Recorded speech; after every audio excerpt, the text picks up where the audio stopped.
Järgnevalt soovin sisse juhatada meie päeva rahvusvahelise esineja Malin Bergströmi, kes on Karolinska ülikooli dotsent, kes on Stockholmi ülikooli teadlane ja lastepsühholoog. Ja tema ettekanne on inglise keeles.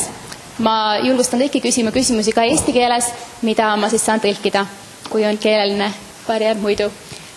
Malin Bergström, welcome to Estonia. Thank you so much. Thank you so much for taking the trouble for coming here, and we're looking forward to listening to what you have to say about the research about the shared parenting. Yes, and if I speak too quickly and it's difficult to follow, because I tend to do that, just please go like this, because I want you to understand. I'm going to tell you about the research we have conducted. We have a research group called Elvis, which is a play with a Swedish word for shared parenting, which is Väx Elvis. And the aim of our project is to study parents' experiences and well-being and children's mental health, social situation and well-being in shared parenting arrangements.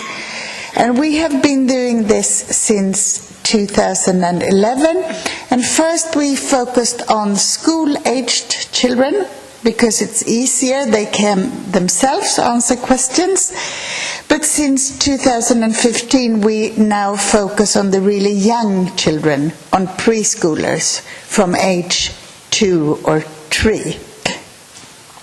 And we have during the last years we have gone over to do longitudinal studies where you follow children over time, because that can show you more of the effects of shared parenting rather than just associations between children's well-being and how they live. I am also very interested in the concept of co-parenting, which is how two parents relate to each other and how that affects children. Can you understand me? Great. This is Elvis's friends. I just wanted to point out that we are lots of people who work in this project. And we have up until now published 13 scientific articles on this topic. We have written 2 literature reviews, and I have written a book for parents and professionals about how you can do this when you have separated or divorced. And in our studies we talk about, sometimes I say shared parenting, sometimes I say shared residence, and when we write we almost always write joint physical custody. And all these terms relate to children spending 1 week with one parent and the next week with the second parent. So it means that in our studies children really live 50% with each parent. And if you go to studies from other countries, that might be 70 and 30% or something like that. But we talk about 50-50 shares. And the take-home message regarding the research is that our results, and from other research groups as well, has been consistently positive for children in shared parenting or joint physical custody. And it seems to me that when we started, people said that children need a stability in their lives, the stability of one home after the divorce, because a divorce is upsetting, it might be a crisis for a child. And I would like to summarize our research by saying that a stability after the whirlwind of a divorce, that can be one stable family in 2 homes. And I will show you some results. The first are from 3 total population studies that we did. It was a bit less than 200,000 children in those studies, and they were 12 and 15 years old. And it was all children in Sweden in grade 6 and grade 9. who came to school the particular day when they did the data collection. So it was really lots of children. And I think maybe this is the most interesting. I will go on point. If the bar closest to me, that is the stress or the psychosomatic symptoms. These were 8 questions regarding: do you often get headaches? Do you often have stomach aches? Do you feel low? Do you have a low mood? Do you have difficulty sleeping? And so on. And children who live with both parents, no separation, in a nuclear family, they had the lowest proportion of these symptoms. And I must say that this type of psychosomatic symptoms that I describe, headaches and stomach aches, in research, they are a proxy for stress. So that's why I thought that this was particularly interesting. Because what we saw was that children in shared parenting, they had a little more, 3% more stress than those who lived with both parents all the time. But those who really were stressed were the children who lived mostly or only with one parent, and that is most oftenly the mother. Isn't that interesting? Because these children here, they move 50 times a year. Most of them move every second. Most of them move every week. And despite all these moves, they are still less stressed than those who live in one place. And I think that says something about how important parents are for children. And this pattern that I show here, we call it a health gradient. We have found that in all our studies since then. We always find the same pattern.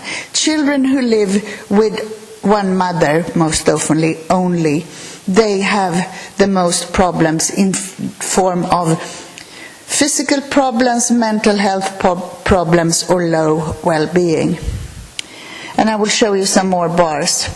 This is a very fine outcome. It's called KidScreen. It's called Health-Related Quality of Life for Children. And as you see, we can see the same pattern. Okay? You follow me? Yeah? And then I will show you one more. I could show you I don't know how many that look the same. These are the odds ratios, the risks, the excess risks for children with divorced parents to have mental health problems. And as you see, the risk increase in children who live with single parents is 30% compared with those who live with both parents, while it's only 3% for those who live in shared parenting. So how do you explain this? One explanation might be that children who live in shared parenting and with both the parents all the time, they are more satisfied with their parent relations. And these bars closest to me, it's how children rate they get along with their mother. In the middle is how they get along with their father, and to your right is how children have, if they have friends in school. And you see the yellow bars, which symbolize children with single parents in single care. They have worse relationships with both their parents, as well as having lower chances of having at least one close friend in school. We also think that material resources play an important role for children, or we know that from other research. And being only with one parent means that you risk of losing some of the resources in form of toys here, but might be other things as well. And also human resources, as grandparents and cousins. Parents don't only come with love, they also come with interests and other people, relatives around them. Also, we know from several studies that it is difficult and heavy and burdensome to be a single parent. For example, there is one really fine publication in the Lancet about this. There are great overrisks for both mental and physical health problems in single moms. They do a great job, but it's a heavy job to do. And it's also great overrisks for fathers who lose contact with their children and don't get to be everyday parents, both physical and mental health wise. We also think, because when we look over time, we see that in the 1990s, we saw great overrisks in children with divorced parents in terms of mental health or social adjustment and so. But we don't see that really today in Sweden. And we think this is partly at least explained by the fact that children don't lose one parent, their father, because even if he wasn't such a great person, or even if the contact has been a bit rough, in a little child's head, it's still a parent, and we count for children. And when we aren't there for them, it's difficult. You all know this, don't you? You have had parents yourselves. I will continue to show you some more results about preschoolers, the young children, because for most people it is most strange having a little 2-year-old move back and forth, and commonly they move several times per week, so maybe they move 100 times a year back and forth between their parents, because they need to see their parents more often.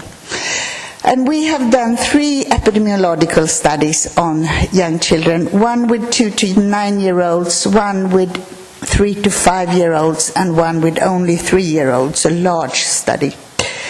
And we see the same pattern in these. Children in shared parenting show better health than those who live mostly or only with one parent. And also surprising, when it comes to these really young children, we see smaller differences between children in shared parenting and those in nuclear families who still live with both their parents. I would have thought it would be the contrary, but it isn't. And in one of these studies, we are particularly proud that we had not only parents rate their children's health, but also their preschool teachers. So we had like an objective measure of how children are mental health-wise. Is that clear? Yep. And I will complicate this a bit more. This is the same pattern as I showed you before. These are preliminary analysis of the 3-year-olds. We have a lot of them, children, in this sample. And you see the same risks for children in joint physical custody, that is shared parenting, who live mostly and only with one parent. But then in this study, we had done the data collection ourselves. So we were able to include a measure of the co-parenting relation between the parents.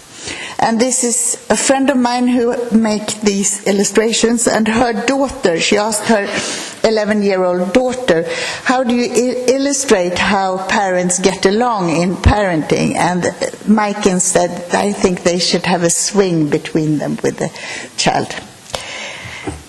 And co-parenting, I don't know if you're familiar with that theory, but it's specific aspects of the parental relationship that have been shown to be particularly important for children's health and well-being. And these aspects are if me and my partner support each other's parenting or if we undermine it. And I work as a child psychologist in Sweden, and sometimes I see a father holding a baby and the mother comes and goes, no, you should do it like this or that, because she's more into it and has maybe difficulties to accept that we are different and the child can still get along with that. Or we have fathers who tell mothers how the house should be cleaned or the children be up brought. And that is one aspect that has been shown to affect children badly. It also has to do the co-parenting relationship with how you match your parental roles and your views on raising children.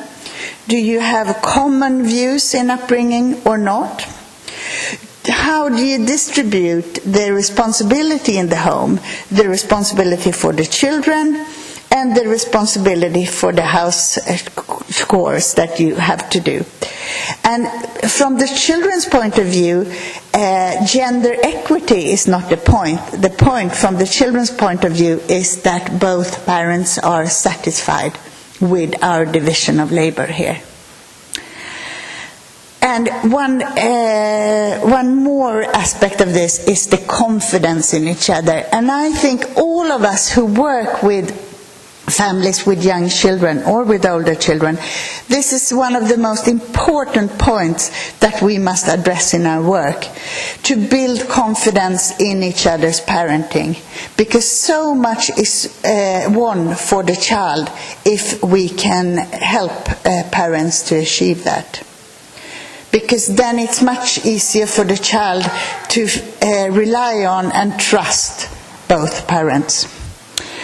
And of course the handling of conflicts, and I will come back to that. So, you remember the pattern I showed you before, but when we control this analysis for the co-parenting status of the parents, we don't get any significant differences. It seems for these young children who are only 3 years old, how the parents get along, it's so much more important than how they actually live. So I think this is, and I am happy about that because I'm a child psychologist, and this is something I could do something about. We could actually train parents. We could make them aware of how important this is. And I heard that you have lots of custody disputes in court. This is something you could address as a society, because we know how harmful that is for children, and this is not a status that is fixed. It's something we can all together change. And raising awareness in parents about the importance of their relationship and about the other parent, that is something that really benefits children. When it comes to co-parenting and how satisfied the parents are and how much trust they have to each other, early engagement of the father has been shown to be key. So if both parents are involved with the children when they are young, and when we seem as parents to be particularly sensitive to opening up our hearts to babies, then it's much easier for parents to build this mutual trust and a strong co-parenting relationship. Because we also know, if you are aware with attachment theory, yes, some of you are, you know that the most important aspect of parenting for children to feel secure with us is that we are sensitive to their needs. We see them as little persons. And that will start within us as parents when we take care of our children. And I think this is an important aspect when parents divorce. If the mother has been the one who's taken care of the children before, it's important to remember that both parents must get in there and take care of the children for these relations to start flourish. You follow me? You don't have to agree, you just have to understand what I say. So, of course, from a child's perspective, whether families have common parenting or the child lives in two separate worlds, of course that makes a difference for a little child.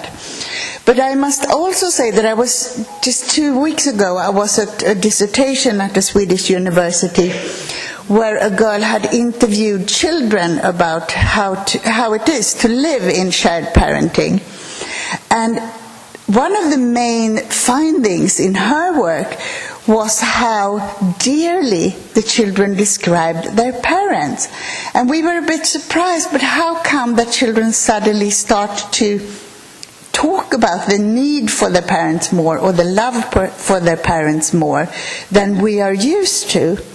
And her hypothesis was that when you go through a rough time, such as a divorce, even as a child, you need to be more aware of what really matters to you in life. And we don't know that, but for a fact, the children were really loving about their relationship and said they liked how they lived because they valued so much to be close to their parents.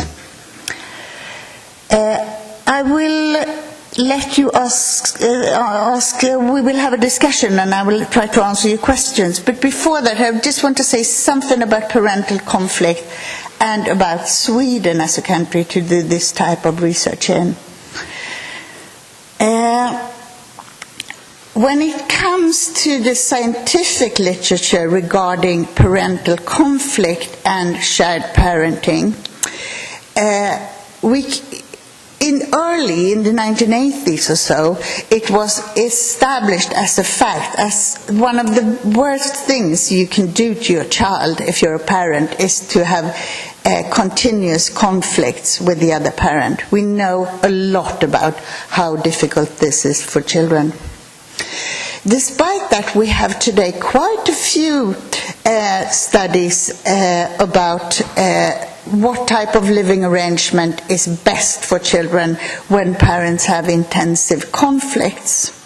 And recent studies point at the importance of a participating father in children's life, and our studies and others point at the benefits of shared parenting because children get this everyday contact with both parents.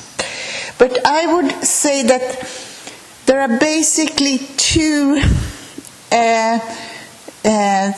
groups of experts, two different opinions on this. And one group says that the most important for a child is to have his or her own relationship with both parents, and not denying children that. That is the most important. And the other body of experts say, no, the most important thing is to shelter children from parental conflict. And I would not say that this is clear research-wise which group is right or not. So what we do when we work clinically with parents instead, we start asking, what is a conflict? Because in my experience, we have conflicts in all relationships. Well, at least I do. And I think most of us do. So we must ask ourselves, what type of conflicts, where is the dividing line for when this becomes dangerous for children? And we don't know that really. But we know that domestic violence or intimate partner violence, that is a crime that always affects children. So that is something different from conflict, a different concept. So what we do when we meet parents who have difficulties communicating, we talk about business-like partnerships. That is, if you have someone at work that you don't particularly get along with, how do you handle that person? Most of us try to be professional, so we advise parents to behave like that. That is like the role model for this relationship. we talk quite a lot about parallel parenting. Are you familiar with this concept? Because our experience is that when parents don't get along, they spend so much time minding what happens in the other parent's home. They forget about their own. They are just obsessed with what he or she does over there, and they ask children questions about it and so on. So we say, save your energy, use it for yourself, because this is what you can control, and you can't control what is going on over there. Of course you have to call the Child Protection Services if you're really concerned, but that is what you can do. And we ask parents to communicate through special email accounts that you open regularly, twice or 3 times a week. So you won't get a shock, you won't get these text messages that upset you or horrible phone calls, but you will have a professional type communication line where you have maybe stated headlines, and that will focus on parenting and the child. And if one parent is worried about how the child fares with the other parent, we ask him or her, mostly him, to send pictures. Send pictures 3 times a day, 10 o'clock, 12 o'clock and 2 o'clock, so the other parent can relax and see that the child is having a good time. In the swing, for example, because that is such a relief for someone who doesn't trust the other parent and misses the child, which we of course all do. We also tell parents that relations need to be built sometimes, that if you have had an uneven type of parenting before the divorce, you have to build these relations. All relations have to be rebuilt after the divorce, because this is a new family life.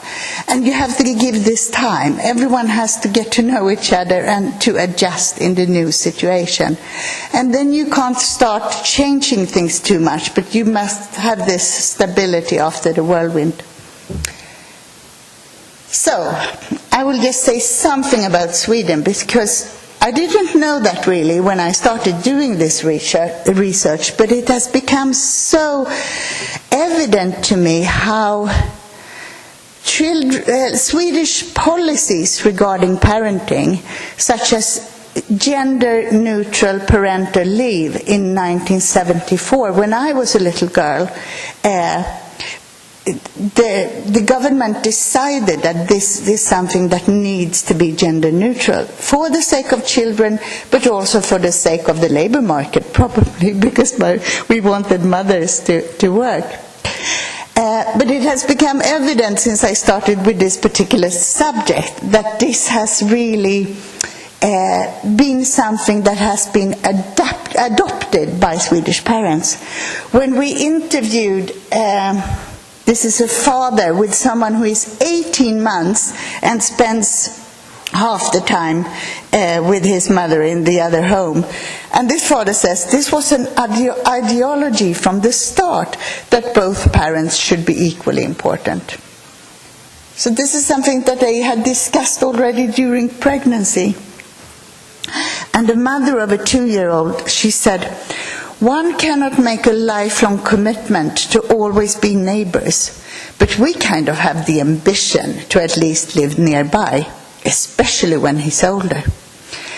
And when I have spoken to researchers in other countries, such as Australia, for example, which is a vast country, they say that, this isn't practically possible in Australia because parents move apart and the child can't travel.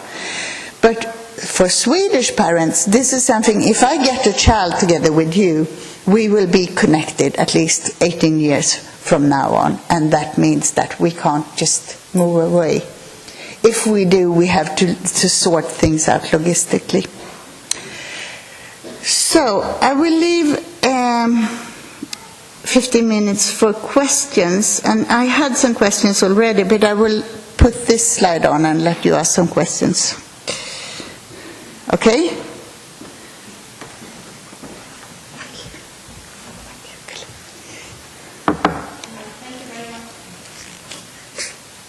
Thank you very much, Malin, for the presentation. There was a question right here to start with.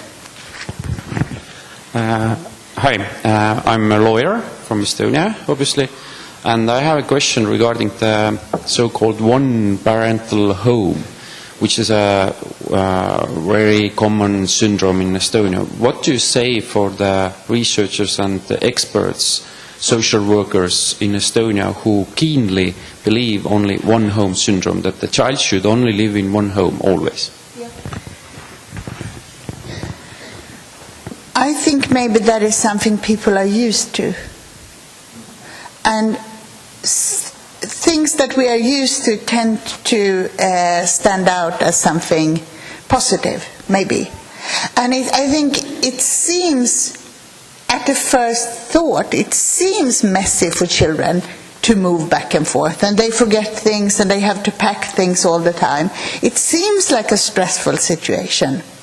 And maybe if you have met lots of families with great difficulties as a social worker, maybe you think that these people aren't up to arranging this for children, arranging 2 family homes, helping children with the logistics of packing and unpacking and the transitions and so on. Can that be an answer? I mean, also, I think, I wouldn't say that the Western culture, but I mean, give us since the 1950s. In my profession, we have been interested in mothers and children, nothing else. It's been, I mean, we have, for 40 years, we have had studies on the importance of fathers for children. But that has also always been something, some particular persons who have done that. The main research in my area has been on mothers and children. So I don't think that is so weird that clinicians and practitioners still think that mothers understand children better or are better psychologically equipped to take care of children also. Thank you. There was a question back there. Yes, thank you. My name is Helen. I'm also a lawyer and doing family law. And I would like to ask you about the statistics, that how many of those shared parenting families are based on agreement, and how much of them are appointed by the court, and what is the court statistics at all? Thank you. What did you mean? What are the court statistics? That's how big is the percentage that the court has appointed sort of 50-50 living arrangement? Because most of the families I believe that you're talking about is based on agreement. Yeah. Shared parental agreement. Yeah. And I mean, most families in Sweden agree on their own. They don't even go to mediation. I think we have like 2% of all custody disputes that end up in court. And I think it's around 14% who go to mediation, because we try not to solve it in the court. We put them back to mediation. But the rest of the people, they decide on themselves. And so when we look at, for example, the total population sample that I showed you, these are all children in Sweden. So we know roughly how many has been to court and how many. And the studies I told you about that were in a dissertation newly, she knew quite a lot about whether they had been to court or not. And the children did not point out the court process particularly, but it was obvious that some of these parents were still arguing. And it was one boy who was 17 years old, and she said, "But do you see a solution? What do you think will happen to you?" Because he had been in this constant fight between his parents for years, and he said, "I want to move to a place of my own. That would be peace." So, but I think the important is how can we, what attitudes do we need to nourish that will lower the conflict between parents. And I think raising awareness is one, and not making it possible to gain a lot of money or argue about money is another. Okay, and I have another question that what is your personal opinion, being a child psychologist, that if the parents argue and if there is a totally different system in one or other parent's home and the shared parenting is appointed by the court against one parent's will, how does this affect the child? What is your opinion? My opinion is that parental conflict affects the child no matter if the child lives with one parent and is poisoned by his or her opinions about the other parent, or is in shared parenting and has to deal with it. But I am quite determined that you must not put children under stress. I have lots of families like that I meet who expose the child to stress while the child transitions between the homes. And I always say that you need to do this through preschool, school, or through relatives, because we will not accept that. I did have another question while the microphone travels to there. You had a slide about how children get along with their mother and the school children quite early on between different family situations. I was just wondering if... Sorry about this, you will be dizzy.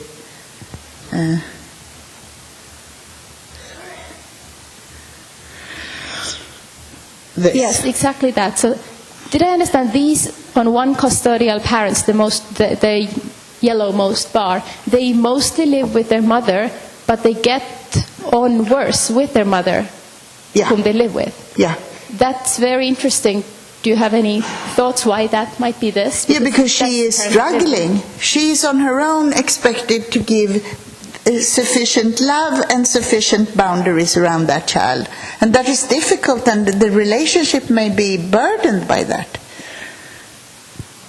Because she also has to get all the money and support the child in that way. And there is lots of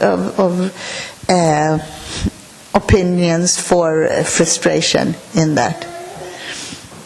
But there is something, can I just say something research-wise that is very important to remember, and that is that when we do these analyses, we measure at one time point how is children's health and how do they get along and so on.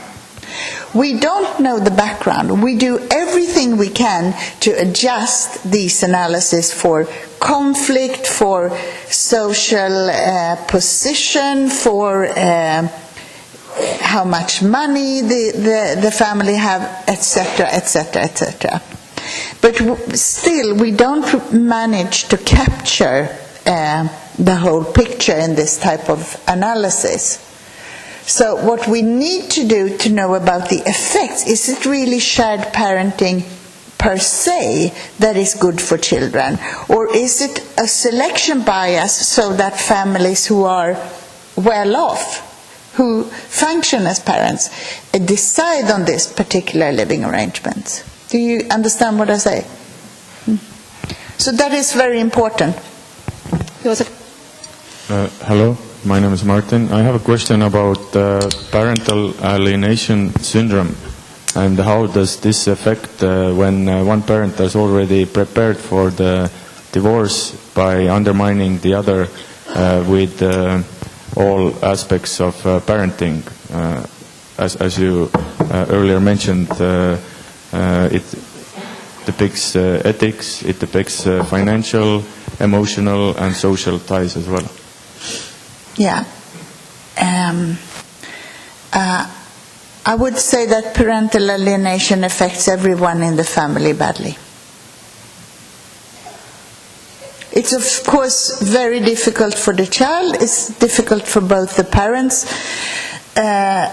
maybe in particular the alienated parent, and it's also a symptom of a very severe parental conflict or a lack of trust and confidence between the parents.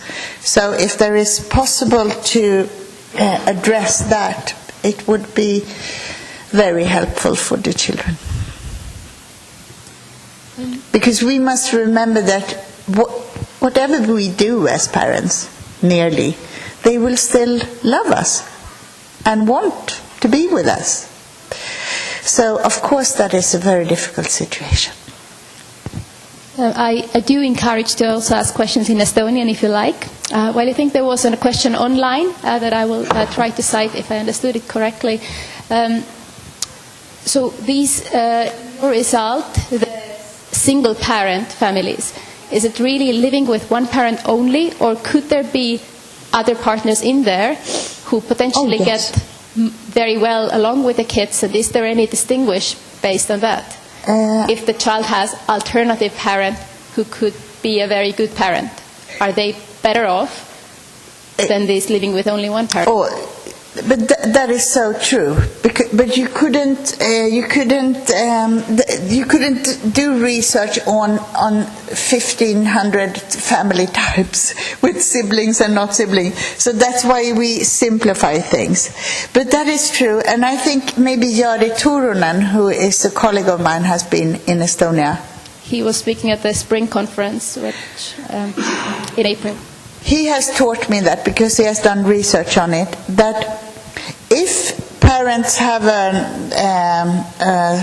an extra, a new parent, a new partner to their parent, who comes to live with them, who likes the children and is positive, then it is very good for children to have a positive person, another positive adult.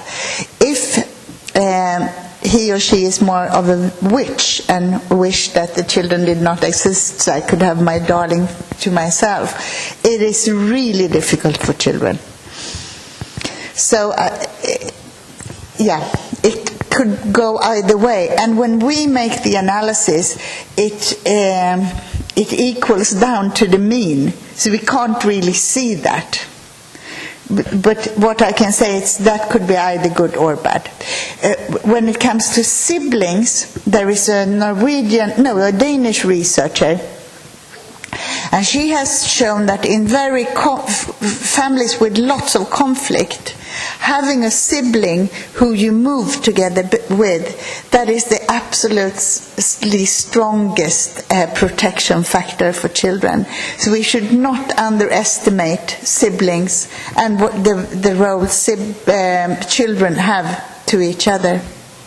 That's really funny. So before divorcing, have 2 kids, and then divorce. It's better for them, for joint parental custody, from that research. Do we have questions? The audience? Estonian questions are also fine. Okay, then, we could also ask questions online and get them answered by email. Thank you very much to Malin Bergström. Thank you.